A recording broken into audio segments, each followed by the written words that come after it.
Welcome to the Inner Source Healing Podcast, a show dedicated to helping individuals heal from the impact of toxic abuse. I'm Deborah Ashway, a licensed clinical mental health therapist and a licensed clinical addiction specialist. But more than that, I'm someone who's been down that path. I know the journey of healing can be long and challenging, but I also know that it's possible to break free from the chains of dependency, codependency, and trauma bonding. When we awaken from that trance that toxic relationships can create, we finally can breathe, live, and experience life in full, vivid, extraordinary color. Through this podcast, I aim to provide support, guidance, and resources for anyone seeking to heal from the impacts of toxic abuse. We will explore the healing process and the challenges and the false perceptions that may be holding you back from living a more fulfilling and meaningful life. I'm thrilled to have Kyle V. Robinson as my guest today. Kyle is the author of the insightful book Wandering Spark and a licensed New York attorney. By drawing from his personal experiences and extensive research, Kyle empowers individuals to recognize toxic patterns, set boundaries, and embark on a transformative journey of self-love and healing. His insights and compassionate approach provide guidance for those seeking to break free from the constraints of toxic relationships and cultivate healthy, loving connections in their lives. Thank you, Kyle. Welcome. Thank you for being here today. Oh, thanks. Thanks so much for having me, Deb. Can you start with a little bit about your personal experience with toxic relationships and how it's shaped your perspective and led you to write the book, Wandering Spark? Hold on. Sure. Yeah. So how about I just tell you a little bit about my life? I'll start at the beginning. And if you have any questions, just feel free to ask. My mom got divorced when I was 4 years old and we lived in Ohio. So it was just me at 4 years old, my mom and my older brother at 6 years old, and my 3-year-old sister. Then one day, as I'm playing upstairs with like my He-Man action figures or Star Wars or something, I hear the door bell ring or a door knock, and I run downstairs because I get really excited because this normally doesn't happen at our house. And as I got to the bottom of the stairs, standing before me was this 6'3" tall man with a big brown beard and like bifocal glasses. And I was just stunned as a 4-year-old just looking at this intimidating figure. By this time, my mom, who had answered the door, went into the kitchen. So it was just me and this man. And I greeted him as any normal 4-year-old would. I just made a fist and I punched him in the leg and I just giggled. And what this man did was he made a fist too and punched little 4-year-old Kyle right in the stomach. And I just keeled over and I couldn't scream out because I couldn't breathe and tears just running down my face. And this man didn't say anything, didn't try to comfort me, just went around me and into the kitchen with my mom, and I just scampered upstairs. And that was my first meeting with my stepfather. My mom would eventually marry this man, Ben, and my sister and I would later call him Triple B, Big Bad Ben.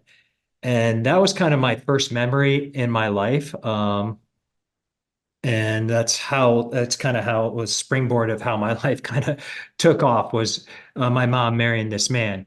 And as we got older, things didn't get better. As we got older, he had this like 2-foot long stick, which was painted red and 2 inches long, which he would like conspicuously display in our house, like on the mantle or in the corner. So we'd always see it. We were always in fear of it all the time.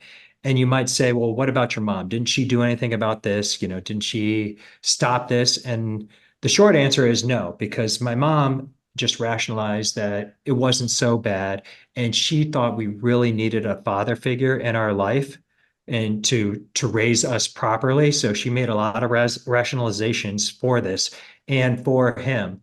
And like I said, things did not get better. And she didn't want to have another failed marriage on her hands. And so she kind of just dug in and just kind of wrote it out and just focus on the positive things like us, like playing sports or going out and doing things that normal kids do.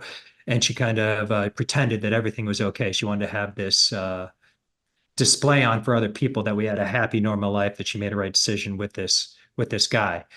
And as I got older, as I got into high school, I started to rebel out a lot. I started, as any kid in this situation would. Obviously, I didn't know what was wrong. I thought this was a normal life. I thought this is how all kids were raised. I thought all men were like this. I thought all men were mean.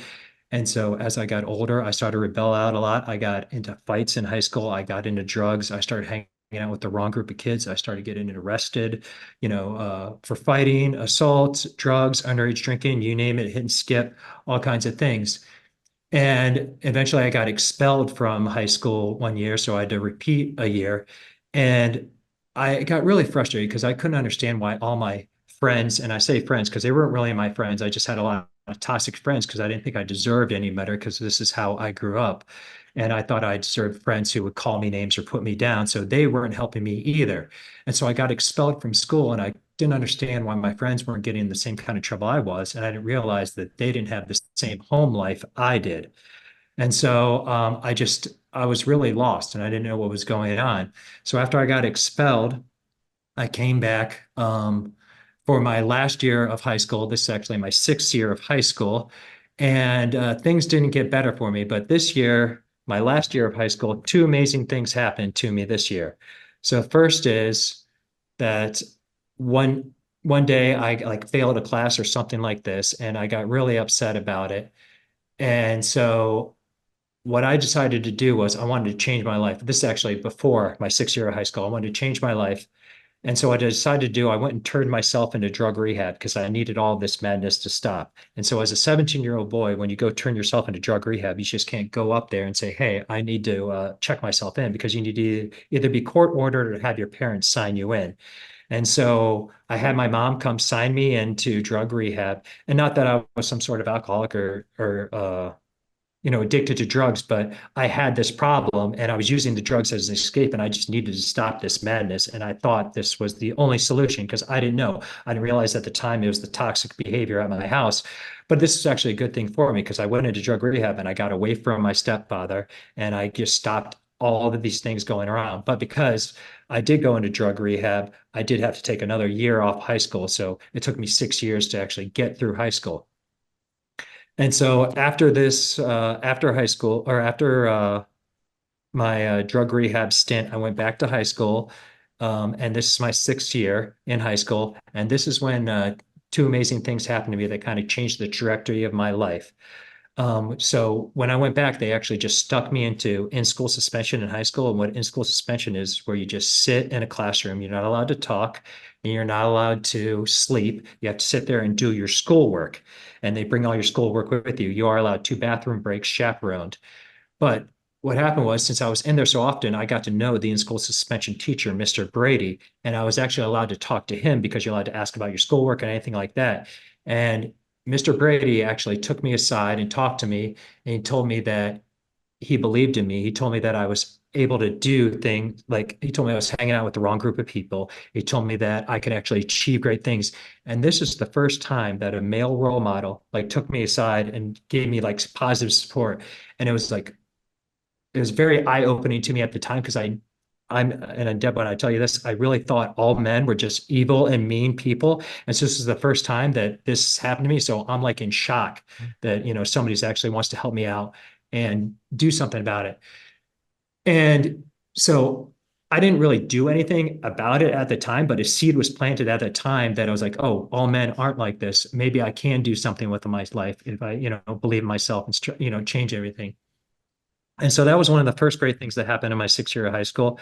And then the second great thing that happened was when I wasn't in school suspension, I was out and about in the hallways, making fun of me, doing what kids do. But at this time, like I said, is I was an extra year of high school, 2 extra years in high school. So I was 19 years old and I couldn't get in any trouble because if I got in any trouble this time, I'd actually go to adult jail, right? And so I was very terrified of that actually. And so I didn't want that to happen. So I was trying to go down the right path, but my past caught up with me because I was making fun of some kid, making fun of the wrong person. And one day after school, I was across the street and this kid wanted to fight me and I couldn't fight, and I knew he could beat me up or I get hurt and I didn't want to be involved because I knew I would get in big trouble. But before I know it, this kid's calling my name and I was very, very scared and I'm trying to run away from him. But before I know it, there's a group of like 100 or 150 kids surrounding us, screaming, fight, fight, fight. And I'm just running around in a circle trying to get away from them. And before I know it, I'm grabbed by a police officer and I'm arrested for assault, disorderly conduct, disturbing peace, all kinds of things. So I'm in big trouble now. And so, but I knew in my heart I didn't do anything wrong. And my mom would not get me a lawyer because she didn't believe I didn't do anything wrong, obviously because of my past. And so I was kind of left on my own. So when I went to court, I knew in my heart that I didn't do anything. So I decided to represent myself as like a 19-year-old boy. And so the day of court came, and it's me, and then a prosecutor, the judge, and the police officer who arrested me. And my mom's there um, watching. And so the case starts, and the prosecutor starts asking the police officer questions like, do you see the person who was involved in this altercation? And the police officer, yes, points me out. The prosecutor asks a few more questions, and then it's my turn to talk. And so the judge asks, do you want to ask some questions? And in my head, I'm thinking, yes, yes, of course I want to ask some questions. But as I stand up, my voice is shaking. I'm very, very scared. And I'm asking this police officer questions.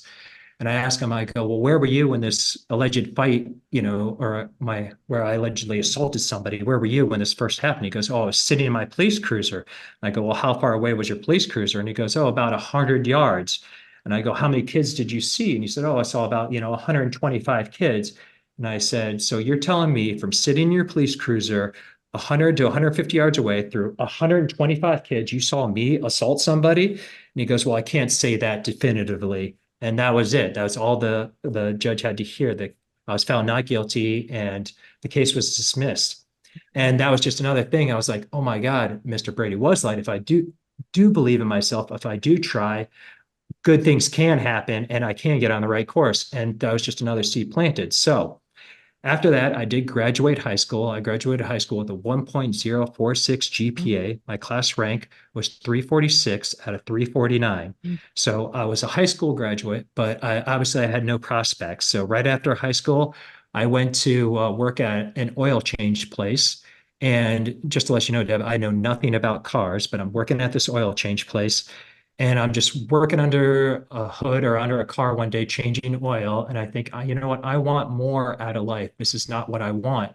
And so what I decided to do was, take the ACT to get into college. And I should have taken this in high school like normal kids do, but I never did. So I took the ACT. I got good enough. I did well enough to get into college.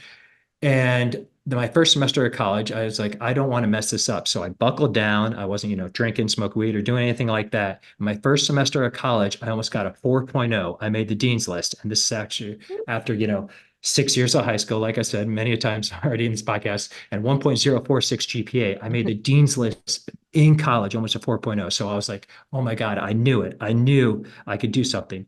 But after I made the dean's list, I was like, you know what? I want to transfer schools. I wanted to go to a little bit better school. So I transferred schools. But when I transferred schools, I started, I made all new friends, but I made not the wrong kinds of friends, but these kinds of friends were into drinking again and, getting high because they were like experiencing life, for the first time outside home, but all the things that I had already done in high school. And so I kind of started hanging out with them. Well, not kind of, I was hanging out with them and living with them. And my grades started to slip. I started, I was on academic probation, but I was limping through college and I was just rationalizing to myself, you know what, it's okay because I'm in college. So I just made a lot of excuses and rationalization.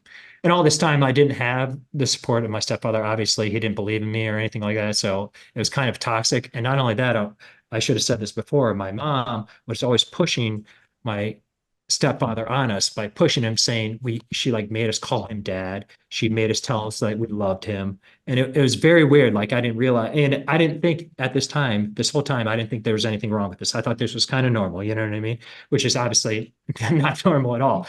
And so, and I didn't realize like, and I'm not making excuses of why I was getting in trouble, but there's reasons why I acted the way I did, why I was looking for an escape and things like that. So I'm limping through college. I was just going to classes, doing well enough, to keep passing, things like that. Then my senior year of college, my friends and I decide to drive down to the bars during the day to go drinking, something called like Power Hour.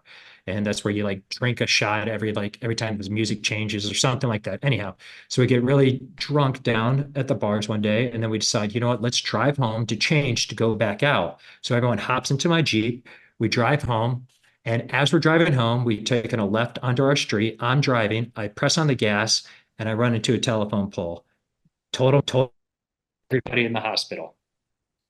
And so now I'm I got a DUI. I got arrested again. It's like a repeat of what was happening in high school. And I was like, great. But I did in my head rationalize a little bit. I said to myself, at least you're in college. That's the excuse I gave me. Gave me to like a drug diversion center at like the Holiday Inn or whatever it was, right? And so I did that and I limped through college and I was like, and I finally did graduate and I thought, this is good. I thought it was good. I graduated college 2.02 GPA, right? But I had no prospects. I had nothing going on. I had nothing going on in my life. And so I decided that, like I needed to do something to change my life. And so what I decided to do was to run away. By run away, I mean I had an opportunity to go live across the country in San Francisco, California. So I packed up my things and I moved out to San Francisco, California. So now that was actually a good thing because I got away from all my friends, all my partying and things like that. And I kind of buckled down, tried to get my finances together. But then I thought to myself, you know what? I want more out of my life. I want to do something more out of my life. And I thought about, Mr. Brady and the seed he planted in me. And then I thought about me representing myself in high school, in court. And I was like, you know what? I could be a lawyer too. And so what I decided to do is to study to take the LSAT, the entrance exam to get into law school. I was like, but can somebody who takes 6 years to get through high school and like a 2.02 GPA from college get into law school? And I was like, well, I'm about to find out. And so I took the LSAT, didn't do so well. So I took it again and then took it a third time. And eventually I did well enough to get accepted into a law school, Western Michigan Law School, Thomas Colley Law School in East Lansing, Michigan. So I had this opportunity. So I was finally in law school.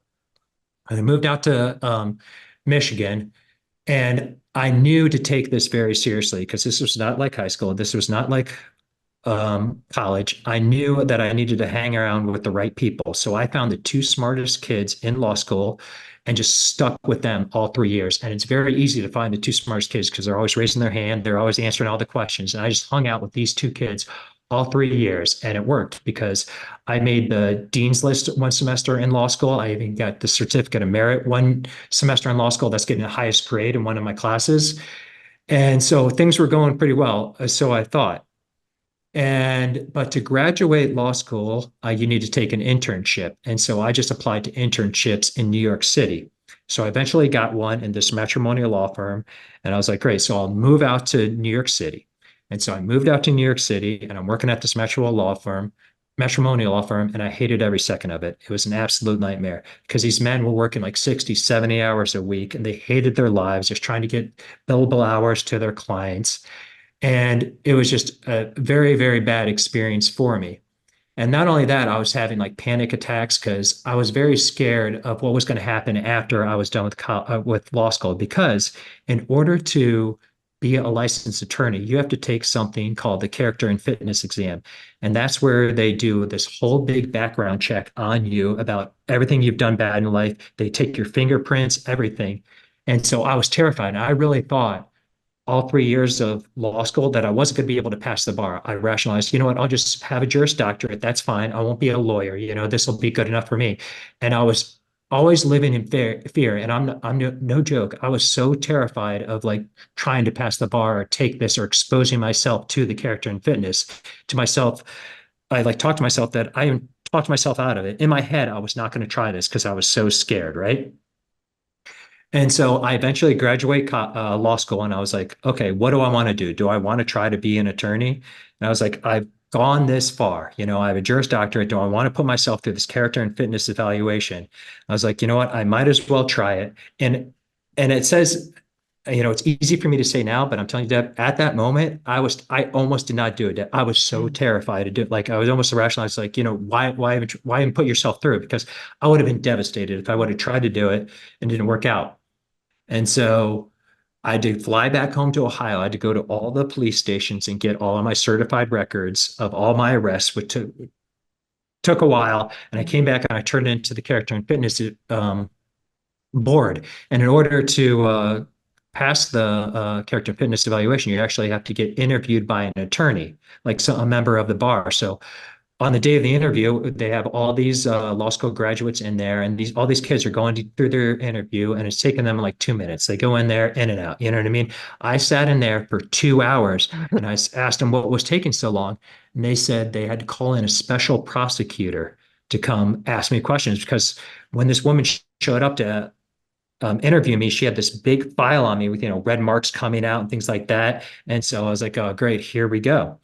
And so finally, after 2 hours, she comes in, they call my name, they sit me down, and she starts going through my file. And I was like, what are we going to talk about? What is she going to, she's talking about like my fighting, my assaults, my underage drinking, like, what are we going to go through? And she picks up this piece of paper and she goes, oh, I see you got caught speeding in Michigan. And I got caught speeding, like I was late to a class in law school. And I was like, yeah, I got caught speeding. And I guess maybe she picked up the most recent thing. And she goes, well, how do I know you're not going to do this in the future? And I told her, I was like, well, I live in New York City now. I don't even have a car. It's not possible for me to get a speeding ticket. She goes, okay. And she keeps going through the file. She goes, well, you're going to be a good ethical attorney. I go, yes, ma'am. And then that was it, stamped. Wow. I was a licensed attorney. I was like, oh, amazing, amazing, amazing, amazing. And so now I'm a licensed attorney. I'm living in New York City, but I was like, well, what do I want to do with my life? I wasn't sold on actually practicing law because I had such a bad experience at the internship. And so once I was licensed, I did apply for other attorney jobs, but I also applied for alternative attorney jobs. That's where you do need a legal license, but you're not practicing. So I actually got a job at a legal education company. And this is another like serendipitous moment or another lucky moment because the person who is the CEO and the owner of the company became one of my mentors. He was a little bit older than me, but when he hired me, he like, kind of took me under his wing and like believed in me. He like pushed me to become better. He gave me like the right books to read. He told me about positivity and the impact that I could have. And he believed in me. And this is another time that somebody that I worked with, or the first time somebody I worked with actually believed in me and pushed me forward and actually worked with me to become a better person. He let me do like presentations for the company about optimism, about positivity. And it was really a game changer moment for me. And I feel so lucky to have met him. And I'm still friends with him to this day. I just saw him a couple of weeks ago. He still lives in New York City. I'm in Cleveland now. But it was like really amazing. It really sparked what was inside me this whole time. But during this whole time, the backdrop of all of this, I still have a relationship, with my stepfather somewhat because my mom is forcing this onto me. I have to call him on Father's Day and things like that. And I don't realize, things what's going on because I'm not truly happy or fulfilled or anything like that. I'm still having some toxic behaviors and things like that. But I know at this moment, I'm getting old enough to know what I'm capable of, what's right, and things like that. But at this moment, I didn't realize the gravity of the situation of how I was raised and what was going on still at this moment of the toxicity of what I was living through. And a lot of this was I was trying to prove to myself that I can do this. And also I think I was trying to prove to my mom and my stepfather that, I was good enough for their love, that I wasn't like worthless, but I didn't realize that until later on. So now that after I worked in New York City for about 4 or 5 years, I decided, my time's done in New York City. I left there amicably and everything was fine. And I decided to move back home. Oh, one other thing I did started doing with this mentor and with my sister, I started running a lot. I got into running and that was very therapeutic for me. I became like an ultra distance runner. So I'd run like these 50-mile races, 50K races, 100-mile races. And I really got into that a lot. And the people that I met during that were very positive and it was good impact on me. So when I moved back to Ohio, I knew I wanted to be around these positive, good people. So I just joined a running group and met these group of people that were ultra runners and they became one of my closest friends. And I thought, this is great. And then I decided to start my own company, the similar kind of company that I was working for in New York City. I thought to myself, if this guy can do it, my mentor can do it, then I can do it. So I started my own company. So things are going great. I have my own company that's going well. I have my good group of friends. And my life is seemingly going pretty well, but there's still something not fulfilled for me inside because I never dealt with what was going on in my life with how I was raised. So I decided to run away again. And by run away again, I bought a conversion van and I moved out west for like 6 months and kind of just met some other like ultra marathon runners and kind of just did the van life for a while. And I still wasn't happy. They were nice people and all, but they were like transient. So I didn't make any like real relationships. And then I thought to myself, you know what? This isn't what you want in life. You had really good friends back home and you need to, you should cultivate those. Like no matter where you go, there I am. I finally realized, I can't just run around everywhere. It's not until I look at myself inside and try to fix those things. So when I got home from that trip, I said, you know what? I'm going to start writing a book about my adventures, about like overcoming high school, things like that. I wasn't going to write about my home life because I didn't think that that had anything to do with anything. I just thought I was just trying to persevere in my life. But then when I started writing the story, I go, let's start at the beginning. And so I started writing in the beginning. I started putting pen to paper. And then that's when it all came out about my stepfather and what happened, how we were raised. And it was like this amazing, not amazing, but like I started crying and it was like, oh my God, this is what happened to me. And I didn't even realize it till that moment. And this was like, 6 or 7 years ago when I first started working on this. And I was like, oh my God, this is what happened. And this explains everything for me. And I'm not trying to say I'm a victim, but this is a reason why I did a lot of things I did. And I didn't realize until that moment that how bad I was raised and and so I decided to have a conversation with my mom. I was finally like, I go, I'm not going to call him dad anymore. I'm not going to, tell him I love him or anything like that. I'm putting a stop to that. I go, this is craziness, that we were not raised, like it was not good. And so that's when I started the moment of healing is just putting this, pen to paper and like, uh, just confronting it, I guess, shining a light on this darkness. And so that's when I started, going to therapy, started journaling a lot, and just started getting a positive impacts on my life, reading the right books. And that brings us to today. So that's kind of what was going on. And I know that's a long mouthful of my story, but that's pretty much it. Obviously, there's some other things to it, but that's it in a nutshell. Yeah, that's fascinating. Thank you for sharing that. That's very empowering too. Just the patterns that you've seen throughout your life, starting in, well, probably early on, but then marking it since high school and then getting that one person to give you that positive feedback and see what's in you and see what your potential is. And then it sounds like you repeated it again in later on and then again until you confronted, where did this come from? Where did all this stuff come from to begin with? Right. And I mean, that's just really, really inspiring.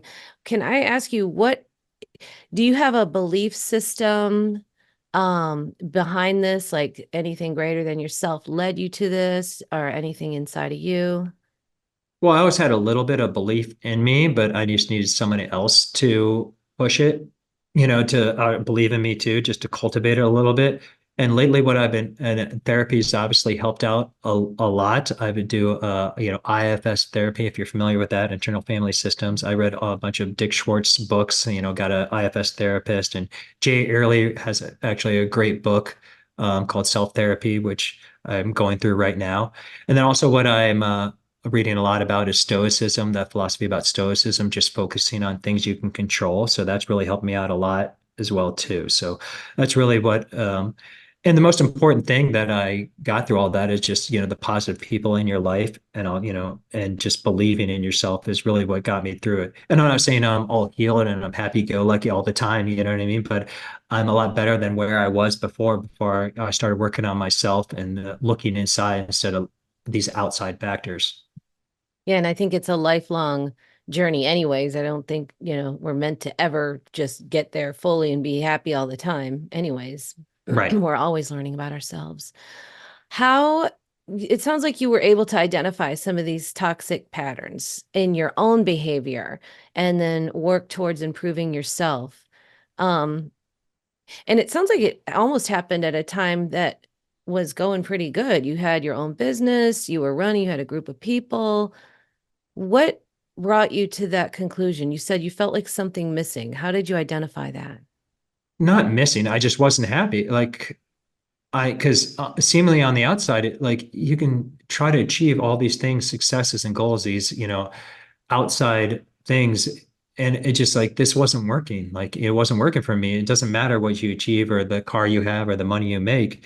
And and we all have to experience that for yourself. You hear these people say, who are millionaires or things. I'm not saying I am or anything, but you hear like, oh, money doesn't make you happy. I was like, well, you want to find that out for yourself, but it was like it was just very weird. I was like, and I knew something needed to change. There's a quote I love from Epictetus, who's a Stoic, who's like, "How long are you going to wait before you demand for the best for yourself?" And I got sick of waiting. Like I wanted the best for myself, and I knew I had to change inside. I knew I had to take drastic measures to look inside and help this. And I knew I had this toxic upbringing that I needed to deal with, and it was hard. It was very, very hard because I told myself that.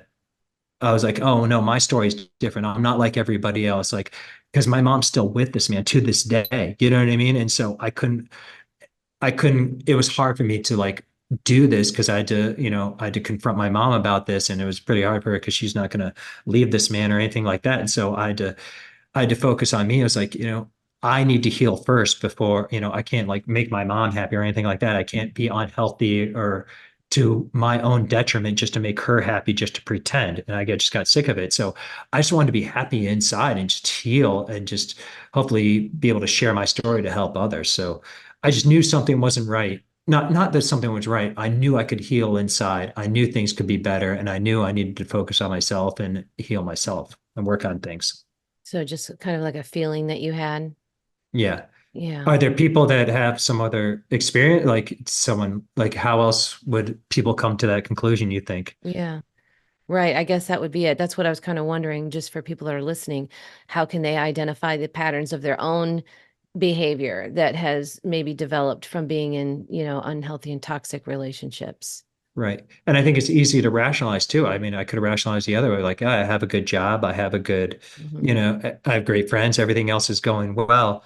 But I mean, if you're not happy in life, you're not, if you dread getting up every morning and you just don't want to go through life. I mean, I wasn't on the verge of suicide or anything like that, but I just didn't, I wasn't happy and I knew I could change it. I knew there was something I could do about it, so.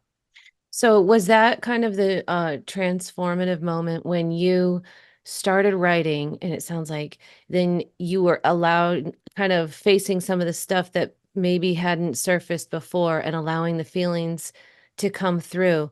What is the difference between before that moment and after that moment as far as how, I guess, you felt? Was it about yourself or the world around you? Can you describe that a little bit? Yeah, so when I first started writing, like I said before, I didn't know any of the, like I knew what happened to me, but I thought I was somewhat normal, you know what I mean? And I didn't think that this is the way I was. And then when I started writing, I started, crying and tearing up, and I was like, okay, it was good in the fact that before I didn't know how to not change myself. I don't want to change, but I didn't know how to heal or I didn't know how to be happier to become better. But now I can identify once I put this down and know, okay, so this happened to me. Okay. And it's actually a good thing. So now let's work on this inside me and what happened to me. So it was good in the fact that now I was able to identify something inside me, what happened, and then I could work on it from there, as opposed to being just lost and trying to fix myself. And I'm not saying I'm placing blame on it, but there's reasons for the way you do things. And so now I got lucky in the fact that once I wrote it down, I was like, oh, this happened to me. So I was able to identify something that happened to me. It's like, oh, this is the reasons. So now let's heal that inside me and work on it. And, instead of running away from all the darkness, you know, put it out there in the open. And I'm telling you that I was very scared to do this because I kept this deep down. You know what I mean? I did not want it to bring back up because it's very emotional, obviously, things that happen to you. And so I did not want it to come to light, to be honest with you. I did not want it. And when I first was writing, I was like, well, I'm not going to share any of this, but then I had to.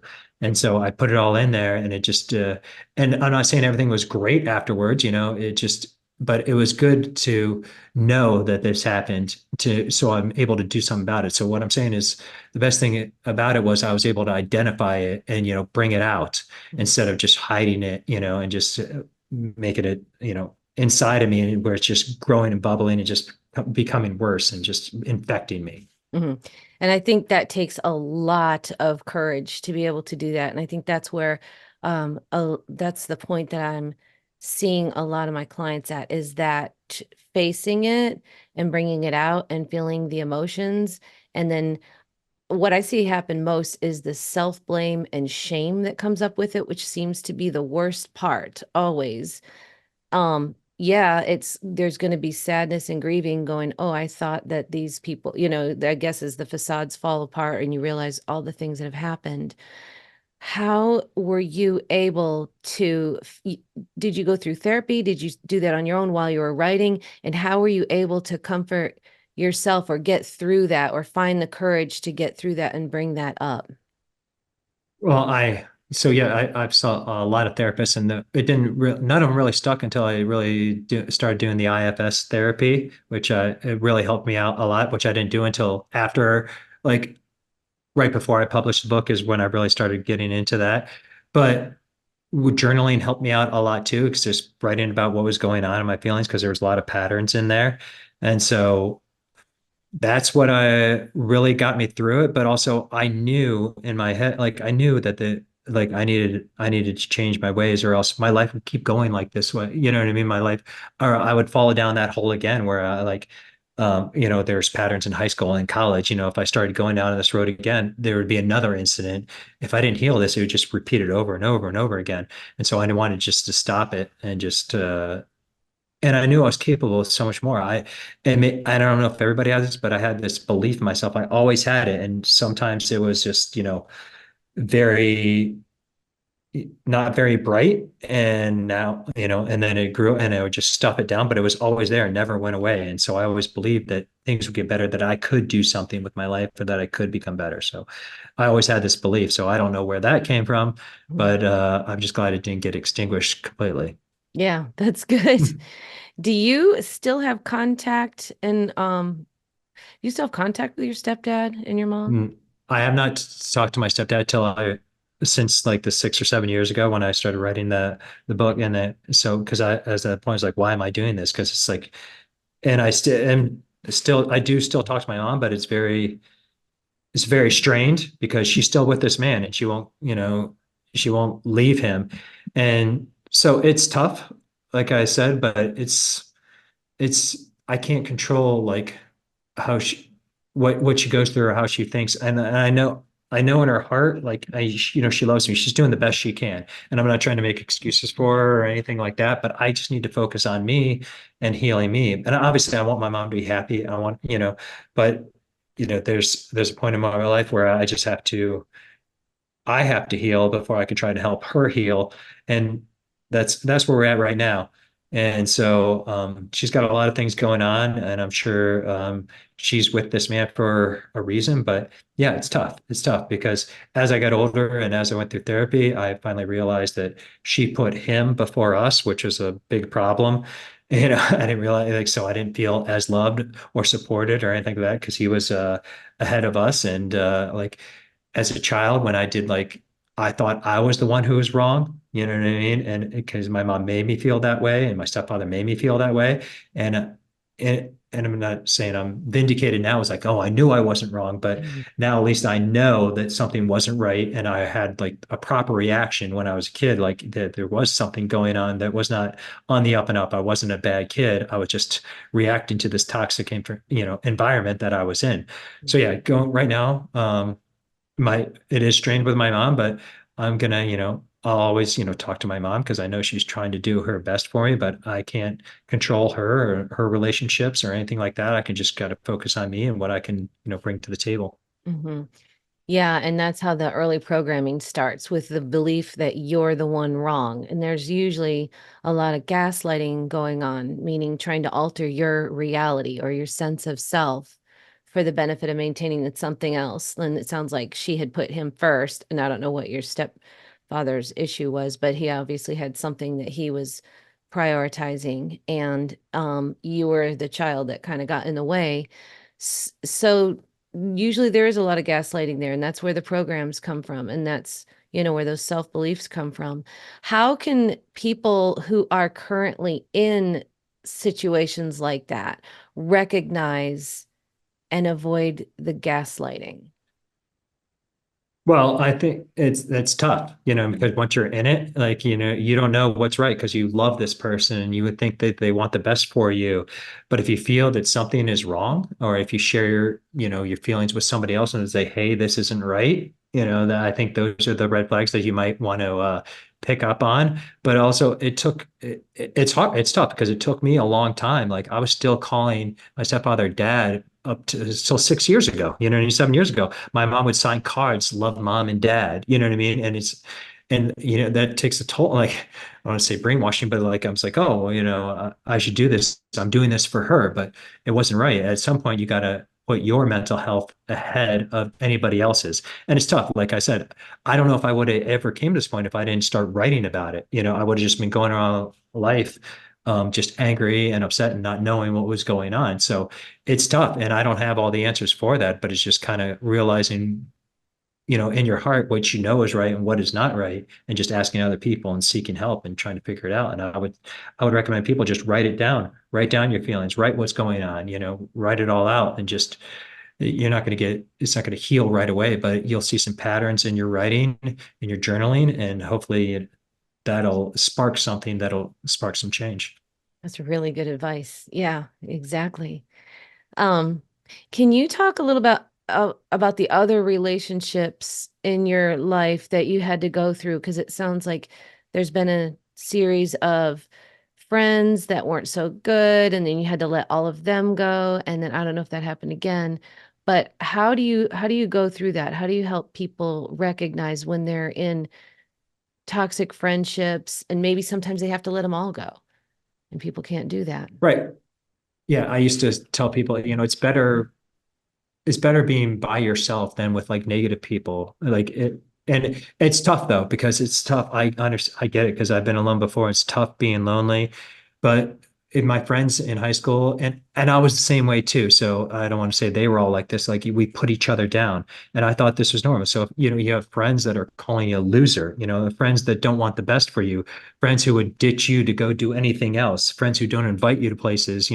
To or friends who would just to your detriment, like you would get hurt just to help them out. Obviously those aren't good friends or good people, and the good people are the ones that no matter what you've been through or what happened to you, they still are around, they still support you, they still want the best for you. So if you're afraid to tell your friends like about a good achievement, or you're afraid to tell your friends about something you're scared of, I don't think those are the right friends. I think that's a big red flag too. If you can't talk to your friends about real things, real issues of what's going on in your life, or what you're scared of, or what you don't want to do, or things like that, I think that's a real big thing too. And again, you're not going to realize that until you live your life. I was a teenager when I had all these not so good friends. And again, I wasn't a good friend either. And then I thought this was kind of normal because this is how I was raised. It wasn't until I went through life and met nice people, met real friends, that you finally realize what real friends are. And I would say this too, is like, I used to use this as an excuse, like, oh, I don't have any mentors, or I don't have anything like that. I don't have these good friends. And so what I did was, you don't have to have these people as mentors or friends. You can find your own mentors. You can find your own friends. You can find those in books in the library. You can just read about it. And these people can't say no to you. You know what I mean? You can find the best people in the world, the kindest people in the world in these books, and just read about it. And they can help you out. They can make you be better. They can believe in you. And that is really what shifted my life a lot, is just doing a lot of reading and finding out about other people and what they've been through and what I'm capable of. And so that's where I would say too, because I used to use that as an excuse all the time, saying, I don't have these friends. I don't have these mentors that are great people. It's like, well, you can find them in the pages of books. You can find them in podcasts. So I would emphasize that big time, because I still do that today. It's like, if there's somebody I'm interested in, or somebody that, has a big influence on me, or I want to learn something from, I just, open up YouTube, or I open up, their book, and you could just read it. And best thing about it, like I said, they can't say no to you, because, it's, and alive or dead, you can find, people that lived, 100 years ago that help you out. So it's a really amazing thing if you think about it. Yeah, true. I like that philosophy. So what advice would you give to somebody who's struggling to leave a toxic relationship that's currently in one?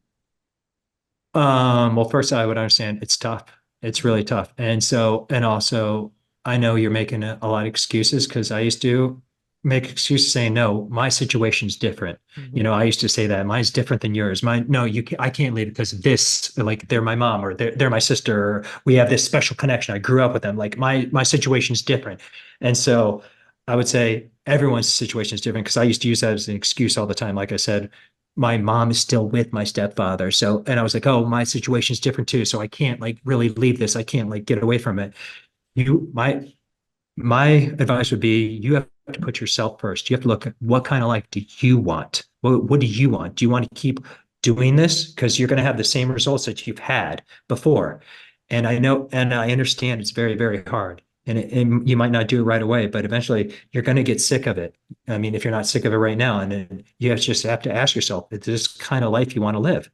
Is this what you want? Because whatever you're having right now, it's the same way. It's going to be the same way going forward. So either do something about it, and you have to look inside yourself of what you want. So that would be my advice. And I just want to emphasize, I understand how difficult it is. I understand how hard it is, and I understand every situation is different. But one thing that's not different is that you want change, and this is not good for you. And you're in a toxic relationship, and you want to have better mental health. You want to do better. You want to be happier. So your best bet is to get away from that relationship as soon as humanly possible. But and I understand how difficult it is. So that would be It my is. advice. Yeah, that's good advice. And it is difficult. And I think that I just see it so many times and have been there. Just you come up against a wall. It's like, I want to change. I want to move on. I want to get out of this. But then there's all this fear because you're just like you described, you had to let go, whether it's a group of people, of friends, or family members, or a relationship, or whatever, or even an organization. When you leave, there's gonna be pain, there's gonna be loss. And I think that's what people are afraid to face. Because on that side of it, when you get right up to that, it's like, no, maybe I'll just stay here. But going through that pain is scary and difficult. Can you just talk a little bit about like how you got through that? I know it's different for everybody, the length of time, but that you do get through it ultimately, and then what it's like on the other side. Sure. So yeah, yes, it is terrifying. And then once you do that, it's still terrifying. So don't, whoever says, oh, once I made that decision, everything was happy go lucky. No, it wasn't. Like you're kind of on an island and you're just like scared, like, what do I do now? But what I, just kept writing in my journal is like, follow the process, keep moving forward. It's going to get better. And you're not going to have, every day is not going to be amazing. You're going to have some bad days. Like, why am I doing this? Is this worth this? Is it worth it? And you just have to know that it is worth it and just think about how bad it was before and just know like you might be alone for a while. You might be, but this is actually, you can use this downtime, this dead time as becoming better, focusing on you. And, and I don't, it would be easier for me to tell people, oh, it's amazing. As soon as you get rid of all these toxic relations, everything changes. You know what I mean? It doesn't, not right away. It's tough. It's very, very tough, but you have to use that to become better. And then once you do start working on yourself, you do start making these changes, these people will show up in your life. The good people will show up in your life. The positive people will show your life. And like for an example, what I was talking about when I got into running, I never ran before, but once I started running, I started meeting the positive people. I started getting into these, different groups. And I'm not telling everybody to go run, but once you find the things that you really love in your life or like focus on the things that you want to do, the other people will show up that would want to do the similar things and the other people that want to push you forward. And I understand, and you still might want to go back after like 6 months. Oh, these are still my friends. I should go to, you got to try to resist that. And the best way that I know to resist that too is just to keep writing. Like I was journal. I know I keep talking a lot about journaling, but it helps me so much because it it serves as a reminder of what's going on in your life. You just write it down and I think you know what your higher self wants for you, and you just let your higher self write, keep following process, keep going forward. And you ask like, what is the other side? The other side is so much more. You were able to, get like a bird's eye view of what happened, what was happening in the past. And like, oh, that's the kind of relationship it was. Oh, that's how toxic it was. Oh, so you get a realization of what was happening in the past. So you're able to deal with it better and you're able to heal with it more. And so stepping away from it, I think, is a good idea. And I think if people maybe take a baby step and don't cut it don't cut it off. Don't say, oh, I'm just never going to talk to this person again, or I'm going to get out of it. Say, you know what, I'm going to take a break for like a week or two and just see how it is from there, and just take baby steps from there, and just get away from it, and just to see what you're capable of, and see what your mental health is like away from that person. Like, and I'm talking like completely cut off, and then just go from there and just try to do baby steps moving forward. And it does get better on the other side, but it's not like a quick fix. It takes a while. And like I said, I'm still trying to heal right now with myself, and I'm still trying to go forward, but I know what the right direction is, and I'm just trying to move forward that way. And you're working on it. And I think that's really helpful and practical advice. Thank you. Yeah. And thank you for sharing all of that. Thank you for being on this podcast and talking to me and opening up and sharing about your life and everything that you've learned. And it's been very insightful. And I would recommend to anybody, and if that book doesn't come, I'm going to go buy it, Wandering Spark. That's the book, and it's available on Amazon. So I would recommend anybody to go find that. Is there anything else that you want to add?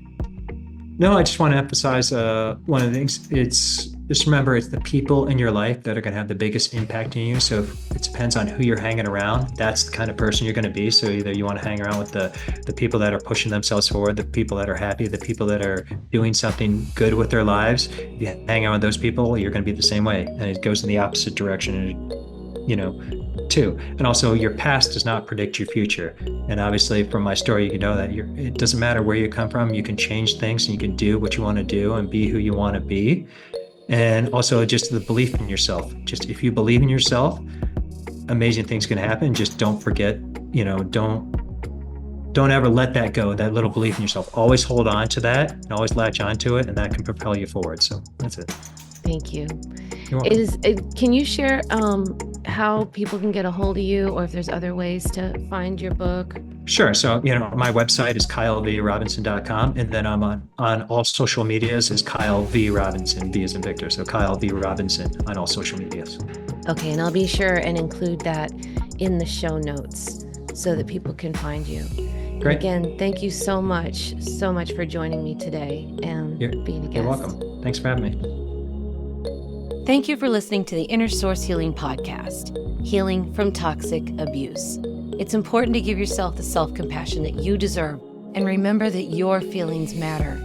If you want more information or you want to contact me, please visit my website at innersourcetherapy.com. INNERSOURCETHERAPY.com.